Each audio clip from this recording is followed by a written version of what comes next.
saddex nin oo saaxiibo ah. midka koowaad waa shakhsi taajir ah, midka labaad iyo kan saddexaad waa laba shakhsi oo fuqara ah. shakhsigii qaniga ahaa ayaa ku yidhi, ka warrama haddii saddexdeenna ninba habeenna marti qaado. way ka aqbaleen. waxaa nasiib u yeeshay habeenkii koowaad ninkii taajirka ahaa.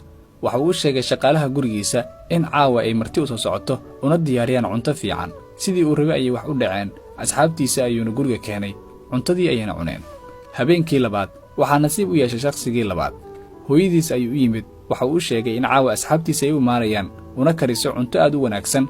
waxa ay ku tidhi, halkii ka keena lacagta aan ka soo bixinayo cuntooyinka. waa uu qayliyey, isagoo ku yidhi hooyadiis, meeshaa rabto ka keen, ma doonaya asxaabteeda inay ii maleeyaan qof faqiir ah. way baxday, dariskeeda ayay lacag ka soo deysatay si ay u kariso cuntada uu doonayo wiilkeeda. way u diyaarisay, asxaabtiisii way imaadeen, cuntadii ayayna la cuneen, wayna ka soo tageen. habeenkii saddexaad waxaa nasiib u yeeshay ninkii saddexaad, ahna sidoo kale qof faqiir ah. hooyadiis ayuu u sheegay arrinkii. way ku xanaaqday, waxa ay ku tidhi, haddii aadan ka bixi karin hamarti qaadin asxaabtaada, halkii ka keenaa lacagtaan ku karinayo cuntada. waa uu cudur daartay hooyadiis, isagoo hoos fiirinaya. waxa uu ku yidhi, iga raali noqo hooyo, waanu ku fakar geliyey, ma awoodin asxaabtayda inaan ka diido. haddana wax aan sameeyo ma aqaan. cuntada aan maalin walba cunnoo kale inoo keen, way ila cunayaan asxaabteeda, mana iskala weynaanayo. hooyadii way u diyaarisay.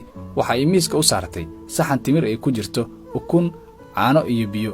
salaaddii maqrib ayay soo tukadeen, qolka ayay soo galeen. waa ay la yaabeen waxa uu diyaariyey. shakhsigii labaad oo ah qof faqiir ah ayaa ku yidhi kadib markii uu fiiriyey cuntada, sidaan miyaa ixtiraamkaaga? haddii aan ogaan lahayn kuumaan imaaneen. wakhtigaas ninkii qaniga ahaa cuntada ayuu u soo dhowaaday, una mahad celiyey shakhsigii marti qaaday. isagoo cunaya ayuu yidhi, caawa martiqaad wanaagsan ayaa inoo samaysay. shakhsigii labaad waa la yaabay hadalka ninka qaniga. waxa uu ku yidhi, waan baxayaa, maqaayaddii igu dhow ayaan cunto ka doonanaa. waana baxay.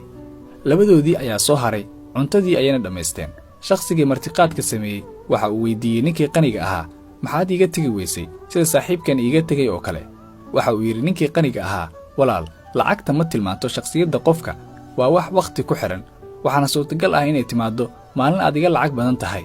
anigoo og xaaladdiinna dhaqaalaha ayaan idin dhahay, ka warrama haddii saddexdeenna ninba habeenna marti qaado.